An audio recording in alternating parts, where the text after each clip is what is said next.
महाराजा सुहेलदेव राजभर की जयंती समारोह में वाराणसी पहुंचे ओम प्रकाश राजभर ने आज राजभर समाज को संबोधित किया। कुछ बातें विशेष तौर पर मैंने सुनी। नेताजी, आपने भी कहा कि समाजवादी पार्टी की सरकार बनाने में यादवों ज़्यादा मुसलमानों का हाथ है 100%। तो आप ये भी कह रहे थे कि मुसलमान भाजपा चले जाएं तो मसला सॉल्व हो जाएगा। क्यों कहना चाह रहे हैं कि मुसलमान भाजपा चले जाएं? नहीं, देखिए, अब जैसे कोई किसी को डरवा रहा है, चाहे वो सपा हो, चाहे बसपा हो, चाहे कांग्रेस, यही नहीं डरवा रहे हैं कि भाजपा खा जाएगी। भाजपा से डरवा रहे हैं तो हम कह रहे हैं जिससे डरवा रहे हैं उसी के साथ हो जाइए, तो कहाँ दुर्गति रहेगी, काम खत्म हो जाएगा। ये बीजेपी से डरवा करके अपनी राजनीति करते हैं सपा बसपा कांग्रेस के लोग। ये आज़ादी के पहले मुसलमान नौकरियों में 38% था। इन तीनों ने इतना विकास किया, बीजेपी मान लिया विनाश किया। लंबे समय तक कांग्रेस की सरकार थी, 19 साल तक यूपी में सपा बसपा ने राज किया। तो इन लोगों ने इतना विकास किया कि 1% मुसलमान नौकरियों में रह गया। कौन जिम्मेदार है? बीजेपी जिम्मेदार है कि सपा बसपा कांग्रेस जिम्मेदार है? इस नाते ये डरवा करके अपनी सियासत करते हैं और मुसलमानों को धोखे में रखते हैं। ना तो उनको शिक्षा की बात कर देते हैं। हम कह रहे हैं सपा की सरकार बनी 4 बार, कितना पुलिस बनाया, कितना दरोगा बनाया, कितना लेखपाल बनाया, कितना SDM बनाया, तहसीलदार कानूनगो बनाया। बात की आपको मतलब ये अगर यही बात आप कह रहे हैं तो अब आपका इस पर क्या विचार है आजम खान साहब पर? फिलहाल वो कुछ अब तो बोल भी नहीं रहे, बोलने से भी मना कर दे रहे हैं, कुछ नहीं कह रहे। क्या कहेंगे? समाजवादी पार्टी ने तो उनको जो है हमेशा मजबूत भूमिका पे रखा। नहीं, सामने दिखा करके वो जैसे होता है ना कि दिखाने के लिए हाथी के दांत अलग होते हैं और खाने के अलग। समाजवादी पार्टी में वोट लेने के लिए आजम खान दिखाए जाते थे, लेकिन समाज को हिस्सा दिलाने के नाम पर अंदर उनके साथ दुर्व्यवहार होता था। कभी कभी कुछ सुनने में आता था आपकी भी आजम खान से मुलाकात होती थी आजम खान से, तो कभी क्या उन्होंने ऐसी बातें कुछ आपसे जिक्र किया, ऑब्जर्वेट किया, सही नहीं हुआ मेरे साथ, समाजवादी पार्टी ने सही नहीं किया, कभी उन्होंने कहा है आपसे? वो तो खुद कहते हैं। जब जेल में बंद होते हैं आपके रमाकांत यादव तो अखिलेश जी मिलने चले जाते हैं, और वहीं जब बंद थे 2 साल लगातार आजम खान जी तो नहीं गए, तो दर्द नहीं होगा उनको? तो दर्द जब आदमी को होता है तो दर्द तो कहता ही है। तो अभी तो उनको भी जो है चाचा शिवपाल यादव के बराबर संगठन में पदवी दी है उनको। राष्ट्रीय अध्यक्ष क्यों नहीं बना देते? मुसलमान को मुख्यमंत्री क्यों नहीं बना देते? 20% आबादी मुसलमान की है और 9% आबादी यादव की है, तो दुगुना से भी ज़्यादा आबादी है मुसलमान की। तो मुसलमान को मुख्यमंत्री की घोषणा क्यों नहीं कर देती समाजवादी पार्टी? मुसलमान को राष्ट्रीय अध्यक्ष बना कर उनके पीछे चल लें। है हिम्मत समाजवादी पार्टी में? जिस दिन मुसलमान को मुख्यमंत्री बना देंगे ना, उस दिन यादव छोड़ करके भाग जाएगा सपा। खाली वोट के लिए राजनीति कर रहे हैं। अगर बराबर का हिस्सा देना है तो लंबे समय तक माननीय मुलायम सिंह जी राष्ट्रीय अध्यक्ष थे, आप राष्ट्रीय अध्यक्ष हो, एक बार उनको बना दो। क्यों नहीं बना देते हो? इस वक्त जो आपके तेवर हैं वो कुछ भाजपा की तरफ इस वक्त नर्म है, कुछ समाजवादी की तरफ सख्त हैं, अलग अलग चर्चाएं हैं। 2024 का चुनाव अब आ गया है, आप भी मुस्कुरा रहे हैं। क्या माना जाए, एक जो सियासी पिक्चर है, तस्वीर है जो हम लोग 2024 में देखें, उसमें आप भाजपा के साथ बैठे हुए नजर आ रहे हैं? नहीं, देखिए, अभी तक हम 25 करोड़ आबादी में जो वंचित और शोषित है, हम उसके लिए काम कर रहे हैं। रोटी, कपड़ा, मकान, शिक्षा, दवाई के चाहिए, वही वंचित शोषित के नहीं चाहिए। प्रदेश में आधी आबादी महिलाओं की है, तो आधी आबादी का कहना है कि शराबबंदी हो, आधी आबादी का कहना है कि लोकसभा विधानसभा में आधी सीटें हमारी आरक्षित हो, नौकरियों में आधी सीटें हमारी आरक्षित हो, शिक्षण संस्थाओं में आधी सीटें हमारी आरक्षित हो। हम उनके बीच में जाके उनको तैयार कर रहे हैं। और ये गठबंधन देखिए, राजनीति में सबके लिए दरवाजे सब खोल के रखते हैं। कोई न किसी का राजनीति में दोस्त है न दुश्मन। इस वक्त आपकी गाड़ी ज़्यादा जा कहाँ रही है? मतलब ज़्यादातर आप जो है भाजपा और उस पर इसलिए लोग चर्चा करने लगे हैं, अब आपको देखने लगे हैं लोग, मतलब नारों में भी अब जो है, अभी मैं देख रहा था कि अब तो जय श्री राम के नारे भी अभी यहाँ पे भी हो रहे थे, जो भाजपा के लिए आमतौर पर उनकी सभाओं में सुनाई देते हैं। तो भगवान राम खाली भाजपा के हैं?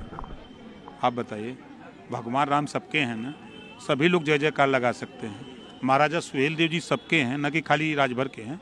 हाँ, राजभर जाति के पैदा पूर्वज हैं, जैसे भगवान राम क्षत्रिय कुल में पैदा हुए, लेकिन सबके भगवान हैं ना। उसी तरह महाराजा सुहेलदेव जी राजभर जाति में पैदा हुए, सबके हैं। तो नारा तो कोई भी लगा सकता है, किसी को। राम से इस वक्त चूंकि रामचरितमानस बड़ी चर्चाओं में, आप जान भी रहे किस लिए चर्चाओं में, आपको क्या लगता है जो पंक्तियों को आपत्ति स्वामी प्रसाद मौर्य कह रहे हैं, वो पंक्तियों पे आपको भी आपत्ति लगती है कि क्या वो किसी को संबोधित करते हुए, किसी को कटाक्ष करते हुए, किसी को अपमानित करने के लिए पंक्तियां, जैसा कि वो कह रहे हैं? नहीं, देखिए, देश संविधान से चल रहा है। बाबा साहब डॉक्टर अम्बेडकर ने संविधान के पहले पन्ने पर समता, स्वतंत्रता, बंधुत्व और न्याय लिखा और सभी धर्मों को देश में रहने का, सबको अपने अपने मजहब धर्म को मानने और रहने का अधिकार दिया। ना कोई ऊंच बताया, ना किसी को नीच बताया। और बाबा साहब डॉक्टर अम्बेडकर के शपथ लेते हैं जो आज चर्चा कर रहे हैं। ये शपथ लेने वाले लोग कल सत्ता में मुख्यमंत्री की शपथ लिए, विधानसभा का शपथ लिए, लोकसभा का शपथ लिए। शपथ लेते समय जब सरकार में रहते हैं तब ये बातें क्यों नहीं याद आती? जैसे आपने जिक्र किया मौर्य जी का, 4 बार बहुजन समाज पार्टी की सरकार में ये मंत्री थे, तो 4 बार इनको ये चौपाई नहीं दिखाई दी? चश्मे का पावर खत्म हो गया था तब उस समय नहीं दिखाई दी? जब बहुजन समाज पार्टी की सत्ता जाते देखा तब मौर्य जी रामम शरणम गच्छामि, तो राम की शरण में चले गए।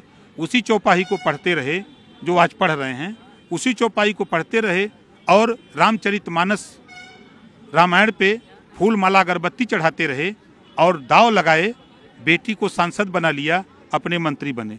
सामाजिक न्याय समिति की रिपोर्ट तब याद नहीं आई? तब गरीबों को शिक्षा के सवाल पे याद नहीं आई? जातिवार जनगणना याद नहीं आई? गरीबों का इलाज फ्री में वो याद नहीं आई? घरेलू बिजली का बिल माफ करने की बात याद नहीं आई? तब आप क्या कर रहे थे? तब तो सत्ता का मलाई काट रहे थे। जब ओम प्रकाश राजभर बोलता था तब भीतर भीतर मुस्किया रहे थे। जब मैं मिल के उनसे कहा कि भैया ये सामाजिक न्याय समिति की रिपोर्ट, ये लड़ैया में साथ दो, तो कहें हमारी सत्ता चली जाएगी, आप लड़ो। अब आज सत्ता से बेदखल हुए लोग ये बात कर रहे हैं।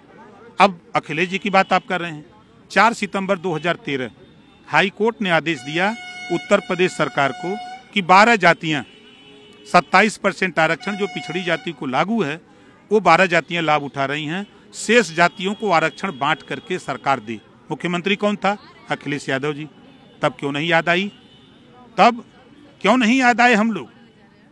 हाई कोर्ट ने आदेश दिया, हाई कोर्ट ने आदेश दिया 13 सितंबर 2013 एक समान शिक्षा लागू करने के लिए। तब आप सरकार में थे अखिलेश जी, तब याद नहीं आया। और आपकी सरकार में प्रमोशन में आरक्षण किसने खत्म किया? समाजवादी पार्टी ने खत्म किया। तब आपको ये नहीं याद आया कि लाखों लोग नौकरी छोड़ के चले गए, रोजी रोटी छीन लिया है आपने? तो इस वक्त आपके जो अपने विचार हैं, जिन विचारों को आप लेकर लड़ाई लड़ रहे हैं, जैसा आपने भी जिक्र किया, तो आपको क्या लगता है वो विचारों के साथ कौन सा मुफीद दल है?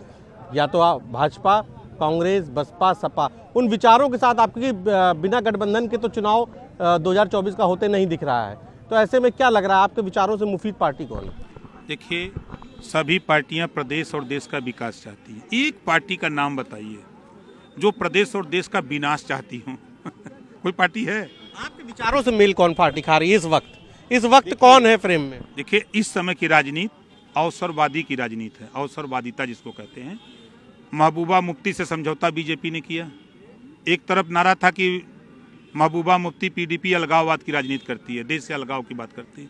समझौता हुआ, कहाँ रह गया सिद्धांत? अब आइए उत्तर प्रदेश में सपा बसपा, कोई उम्मीद किया था? गठबंधन हो गया। अब चलिए बिहार, नीतीश जी को राजनीति से संन्यास ले लूंगा लेकिन लालू की पार्टी से नहीं करूंगा, सरकार चल रही है। हम घर बैठ जाएंगे, हम राजनीति छोड़ देंगे लेकिन भाजपा के साथ नहीं जाएंगे। अभी सरकार चलाए थे भाजपा के साथ। कुछ राजनीतिक पंडित ये भी कह रहे हैं कि अब एक तरीके से 2 विचार अगड़े पिछड़े की राजनीति या एक नया जो राजनीति का ट्रेंड है, क्या ये आप भी वही देख रहे हैं कि ये मंडल के बाद जो माहौल हुआ था वही बनाने की कोशिश है और एक तरफ जो है भाजपा की अपनी जो सॉफ्ट हिंदुत्व की नहीं, देखिए, न हिंदुत्व है न मंडल का मंडल है। 5 किलो राशन, जिनके यहाँ आज़ादी के बाद तक एक बूंद विकास का पानी नहीं पहुँचा, तो 5 किलो राशन पहुँच गया, वही गीत गा रहा है। उसको कैसे रोकेंगे? जो मंडल वाले हैं उसको कैसे रोकेंगे? और जो विकास के काम, जो काम कांग्रेस ने किया उसको आगे बसपा ने बढ़ाया, सपा ने बढ़ाया, उसी को आज बीजेपी बढ़ा रही है। यही ना काम है। चाहे आप मुख्यमंत्री रहें, चाहे हम रहें, चाहे कोई हो, तो हमेशा वो प्रदेश को आगे बढ़ाने का ही काम करता है। तो हमारी लड़ाई जो है, जो वंचित शोषित है, जिनके यहाँ आज आज़ादी के बाद जिनके दरवाजे पर न रोजगार पहुंचा, न नौकरी पहुंची, न शिक्षा पहुंचा, ऐसे लोगों के लिए हम लोग लड़ रहे हैं। एक अंतिम सवाल आपसे, तो चूंकि बात होती रहती है, आप कहते रहते हैं, आपके अच्छे दोस्त हैं शिवपाल यादव जी, चाचा अब तो पार्टी में हैं और कह रहे हैं खुश हैं, वाकई खुश हैं? आपसे कभी कोई अनऑफिशियली बात हुई? नहीं, इधर कोई बात नहीं हुई। तो आपको क्या खबर आ रही है, खुश है? नहीं, कोई खबर नहीं। देखिए, समाजवादी पार्टी में चुनाव आते आते दो धड़ा हो जाएगा। हम बहुत साफ बोलते हैं, देख लीजिएगा।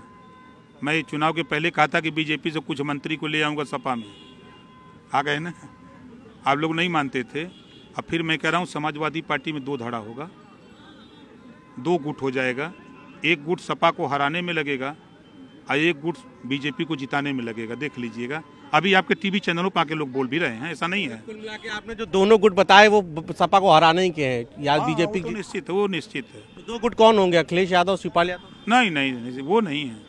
जो वो पुरस्कार दे रहे हैं जिसको, जिस बात को लेके, उस विचारधारा के मानने वाले लोगों को तो बुरा लग रहा है ना। ऐसे विधायक आके सामने बोल रहे हैं, हम थोड़ा बोल रहे हैं। तो आप संपर्क में हैं? नहीं, हम संपर्क में नहीं। जब जरूरत पड़ती है जिसकी तो हम संपर्क में ले लेते हैं। एक मुख्तार अंसारी पर लगातार कार्रवाई हो रही है, अभी उनकी पत्नी पर मुकदमे, आप क्या कहेंगे इसके बारे में? वो सरकार अपना कानून अपना काम कर रहा है, हम लोग अपना काम कर रहे हैं और पार्टियां अपना अपना काम कर रही हैं। तो आपने सुना हमारे साथ ओम प्रकाश राजभर जी थे, जिन्होंने इस बार भी अपनी सभा से लेकर न्यूज़ 18 से बातचीत में खुद बताते हुए ये कहा है कि किस तरीके से वो समाजवादी पार्टी से अलग हुए, क्या कारण थे और अभी भी उस समाजवादी के प्रति उनके तेवर सख्त हैं। उन्होंने कहा है कि क्यों नहीं अखिलेश यादव अपने संगठन का राष्ट्रीय अध्यक्ष किसी मुसलमान को या अगला मुख्यमंत्री किसी मुसलमान को घोषित कर दें, क्योंकि मुसलमानों की आबादी यादवों से ज़्यादा है। ये बयान देकर उन्होंने एक बार फिर उत्तर प्रदेश की राजनीति में नया बवाल मचा दिया है। कैमरे से पंकज सिन्हा के साथ उपेंद्र द्विवेदी, न्यूज़ 18 वाराणसी।